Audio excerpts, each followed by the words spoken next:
Welcome back to my YouTube channel. ఒక పల్లెలో ఒక ముసలి రైతు ఉండేవాడు. అతనికి ఇద్దరు కొడుకులు, ఇద్దరూ కూడా సోమరిపోతులు.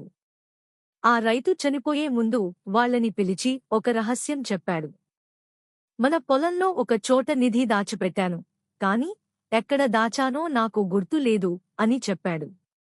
అయితే ఆ తర్వాత రోజే ఆ రైతు చనిపోయాడు. ఆ ఇద్దరు కొడుకులు తండ్రి దాచిన నిధి కోసం పొలం మొత్తం తవ్వారు. రాళ్లు తీశారు, కాని నిధి మాత్రం దొరకలేదు పాపం వాళ్లకి. ఇంతలో వాళ్లకు ఒక మంచి ఆలోచన వచ్చింది. పొలం అంతా ఎలాగూ తవ్వి ఉంది కదా, విత్తనాలు వేద్దాం అని. అలా వేయడంతో ఆ సంవత్సరం వాళ్ల పొలంలో అద్భుతమైన పంట పండింది. చుట్టుపక్కల ఊళ్లన్నీ వాళ్ల శ్రమకు ఆశ్చర్యపోయాయి. అప్పుడు వాళ్లకు అర్థమైంది, నాన్న చెప్పిన నిధి వేరే ఏం కాదు, కష్టపడి తవ్విన ఆ మట్టిలోనే నిధి ఉంది అని. అప్పటినుండి కష్టపడి పనిచేసి బాగా జీవించారు.